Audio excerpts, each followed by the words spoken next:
In a Genshin patch where the first half banners are slated to make pennies, Furina is like a light at the end of the tunnel. This marks her second rerun and her third banner overall, but she shows no sign of disappearing from relevance. Even though high-value supports like Xiaonin and Citlali have dethroned Furina from being best in slot for a few characters, many players still find it hard to avert their eyes from a Furina rerun. Of course, she's still the best support for one of the most popular DPS characters in Neuvillette. And where plenty of accounts actually find value in Furina is the fact that she can prop up the favorite characters of many different players who otherwise can feel weak or awkward to play without Furina. As for her kit, nothing's really changed about how we perceive it. Her elemental skill is a very strong source of off-field damage, summoning her 3 sea creatures to attack nearby enemies, prioritizing the enemy your active character is attacking. Additionally, when your characters are above 50% HP, the hits from Furina's sea creatures will drain your party's HP to increase the damage of the skill.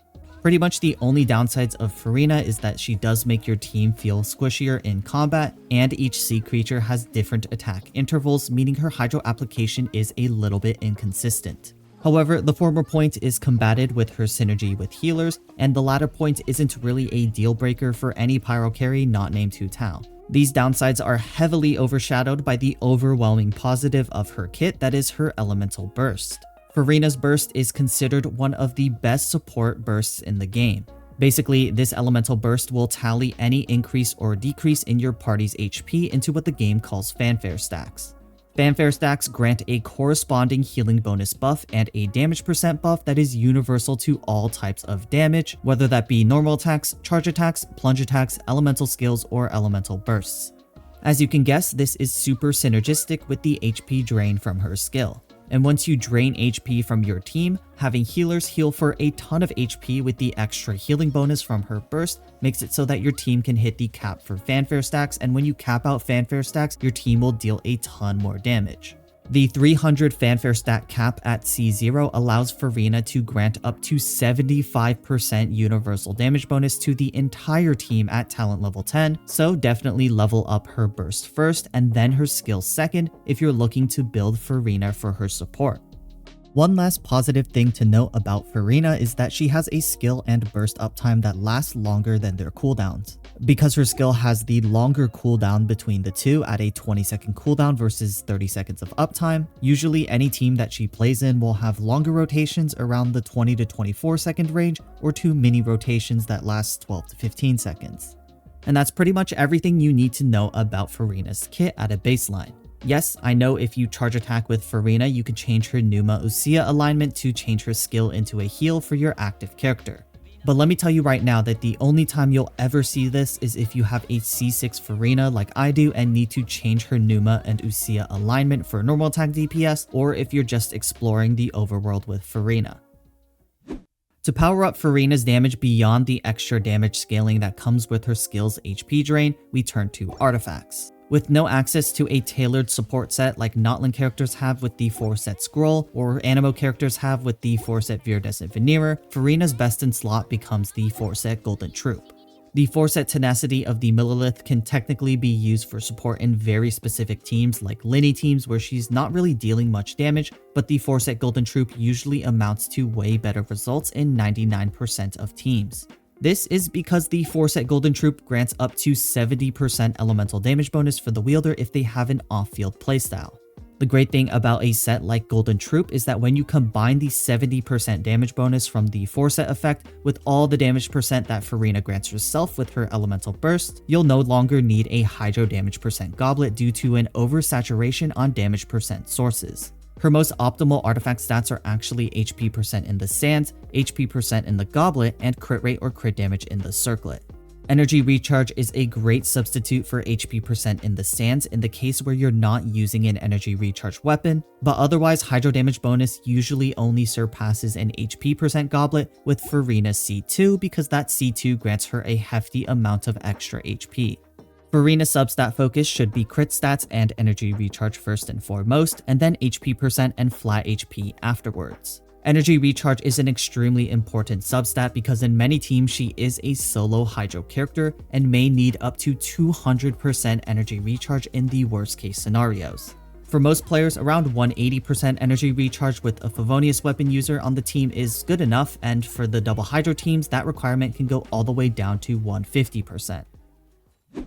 When it comes to Furina's weapons, this is where I think most players will encounter confusion during the process of building Furina.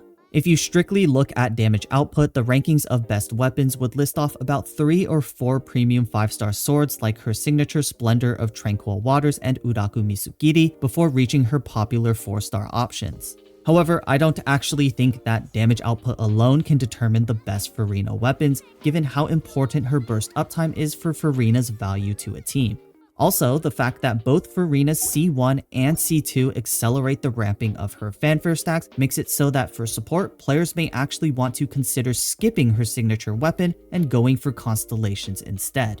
When you know for sure that Furina will be a solo Hydro character in your team, aside from maybe running her signature weapon with an energy recharge stance, Favonius Sword is actually her best option. This weapon pretty much single-handedly solves Furina's energy requirements, and it also provides a little extra support to her teammates who may also be energy hungry. Alternatives to Favonius Sword that also perform extremely well on Furina are Festering Desire and Fleuve Cendre Ferryman. The former provides better damage output than the latter, but the former is an event weapon from patch 1.2, while the latter is accessible to any player via fishing in Fontaine. Aside from the options I've mentioned up to this point, the final weapon I want to talk about is Key of Kajnusu. This weapon performs slightly worse than Festering Desire in terms of damage output, but you'll find that it has a very great niche on Furina as an HP % stat stick with a huge EM buff that is useful on archetypes like Quick Bloom and Hyper Bloom. Basically, the TLDR of Furina's weapons is that an HP % weapon like Key of Kajnusu is a good niche sword for reaction teams due to its passive, and her signature weapon is great but not a must pull due to the existence of useful energy recharge swords that the majority of players will opt to use. Team building for Furina is incredibly simple and incredibly complicated at the same time. Let me explain.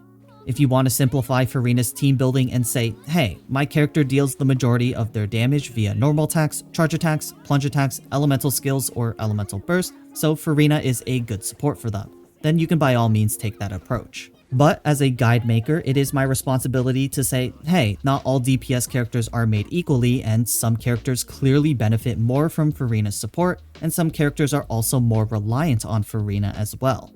That's why today we're going to cover those characters and their teams. If you don't see a specific character or archetype in today's video, that doesn't mean Furina is not viable with them. It's just that maybe a character already has other support options that can be just as good as Furina, like a Mavuika team with Lali, or maybe that character just doesn't have much synergy with Furina like an Arlecchino team. If each team mentioned isn't as in-depth as you'd like and feels more like a crash course, I also apologize for that.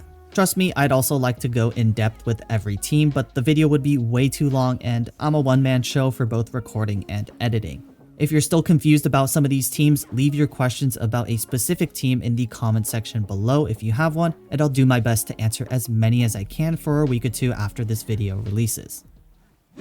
With that being said, the first group of characters I want to tackle are on-field healers. Characters like Kokomi, C6 Dori, or C6 Noelle have a decent portion of their power invested into their healing, which from a character design standpoint usually means that their damage numbers are lower to not have these characters be overtuned. That hurts their usage in timed combat content because sometimes they just can't hit a DPS check, but Furina is the ultimate switch to turn defense into offense, making these units slightly more viable from a pure DPS standpoint.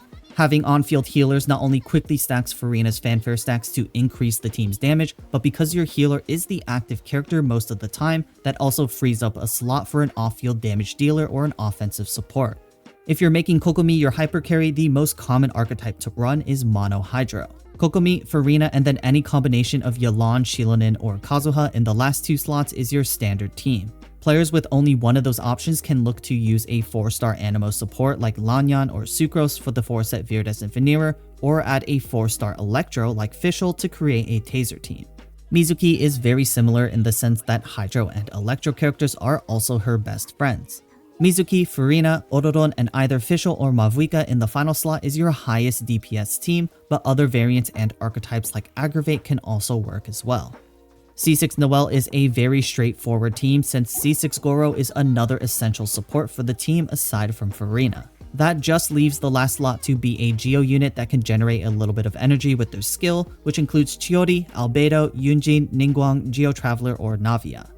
And last but not least, we have C6 Dori, which is probably the most interesting of the bunch. C6 Dori has some of the highest healing values in the game with her Electro-infused normal attacks, so we pair that with Furina for high fanfare stacks and the 4-cent Thundering Fury on Dori for skill spam and Hyper Bloom damage. The downside is that the team pretty much only uses Fischl and Nahida, who are high DPS off-field characters in the last slots, to feel comfortable and effective. So it's just as restrictive, or if not more restrictive, than even Noelle's team building. The next group of characters to talk about are any main DPS units that use Shen Yun as a support, which are most commonly Xiao, Gaming, and Diluc. Furina excels as a support for these teams because Shen Yun is one of the few party-wide healers in the game that can easily max out Furina's fanfare stacks for the maximum damage percent buff. In the case of Gaming and Diluc, Furina also doubles down as a Hydro applicator for vaporize hits on their Pyro Plunge attacks. While Lolly may be considered a better elemental application support for Diluc and Gaming because she enables Melt Plunge attacks for slightly higher DPS ceilings, playing Vaporize with Furina is much more forgiving when it comes to setting up elements in the correct order for the proper reactions. For both Diluc and Gaming, the final slot is usually Bennett for that large attack buff and high pyro energy generation, but there are also niche options like C4 Yanfei for shielding that also work. In Xiao's case, his final slot is always going to be C6 Faruzan. C6 Faruzan is the backbone of Animo carries, and without her insane buffs, Animo carries do find it a little bit difficult to keep up with the damage output of Vaporize and Melt teams. While these hyper carries can dish out decently large numbers and be really fun with the synergy of Furina and Shen Yun, that's also the downfall of some of these characters. Quick Bloom is the perfect middle ground where you'll find characters that have Furina as one of their best teammates, but they'll also have other characters or archetypes that they can play with instead. Alhaitham and Cyno are examples where Furina undoubtedly provides great synergy with lower Hydro application to keep quicken uptime and high damage percent buffs, but she can technically be replaced with other standard Hydro options like Xingqiu, Yelan, or Kokomi. To build a Quick Bloom team with Alhaitham or Cyno, you definitely want a healer in one of your final slots. Whether that be Baizhu, Xiao, Kuki, or Dori is completely up to you. The last slot will fill out whatever element you're missing between Dendro and Electro to ensure you have good quicken uptime. Dendro applicators include Nahida or Dendro MC, while Electro applicators include Fischl, Yamiko, Beidou, Raiden, or Lisa. If you're looking for a Quick Bloom example where Furina is a great teammate, but the character that she supports has a completely different archetype to play as well, look no further than Clorinde. Clorinde is a great pairing with Furina in the sense that Clorinde's mechanic of healing herself out of the Bond of Life status is somewhat synergistic for stacking Furina's fanfare, and it makes Clorinde a powerful self-sustainer with the healing bonus buff that comes with fanfare stacks. The best Clorinde Quick Bloom team is a healerless Quick Bloom team with Clorinde, Furina, Fischl/Beidou, and then a Dendro applicator like Nahida in the final slot. However, this team isn't always miles better than a Clorinde in a Chevreuse Overload team. Depending on what other units and constellations you have available on your account, a Furina team with Clorinde may or may not be your best team available, which is why Furina can only be considered one of Clorinde's best teammates and not definitively her best teammate. Last but not least, the final group of characters to see big gains with Furina are all of the Fontaine carries. Out of the four we're briefly going to talk about today, Lyney is the one that may leave some people confused. Although Lyney has a passive that encourages a mono pyro playstyle, he has a lot of functional teams that just load up on powerful buffers and ignore his passive half the time. Furina is one of those buffers where the combination of Bennett, Furina, and Lyney can explode enemies pretty fast. As usual, the last slot for Lyney teams is almost always dedicated to a shielder, so take your pick between Zhongli, Lanyan, Citlali, and C4 Yanfei. With the introduction of Xilonen, Wriothesley has a lot of teams that don't use Furina, but that doesn't erase the fact that the two are still fairly synergistic with each other. Running a very basic Vaporize and Melt hybrid team with Wriothesley, Furina, Bennett, and Xiangling, or a standard freeze team with Wriothesley, Furina, Kazuha/Xilonen, and then a flex cryo slot can also be very fun alternatives to the usual burn melt teams that you see. As for Freminet and Neuvillette, they still heavily rely on Furina's support. Regardless of whether you play Freminet's physical or cryo DPS playstyle, both teams have a Hydro unit that allow him to trigger Shatter for the buffs from his Ascension 4 passive. Furina just happens to be the best option in that Hydro slot because she can prop up Freminet's low damage as a 4-star main DPS. With Neuvillette, I really shouldn't have to say much here. There's a reason why he's going to be the last character we're going to talk about today. The Hydro Resonance, the self-sustain, the fast fanfare stacking between Neuvillette's fluctuating HP and Furina's healing bonus are like a match made in heaven. Even with the introduction of new supports like Xiaonen, Citlali, and Lanyan, they tend to replace other units in Neuvillette teams as opposed to replacing Furina. The Neuvillette setups with the standard hypercarry playstyle include Neuvillette, Furina, Xiaonen, and Kazuha, where you can replace one of the final 2 slots with Citlali, Lanyan, Baizhu, Zhongli, or Charlotte if you need a little bit of shielding or healing. If you're looking to play Neuvillette in a vaporized playstyle, unfortunately, Furina will have to exit the team to allow Neuvillette to vaporize some of its hits. But with that, I hope you guys enjoyed this updated Furina guide, and most importantly, I hope this guide was helpful for building the perfect Furina for your account. Other than that, it's the same as always. I'll see y'all in the next one. Peace.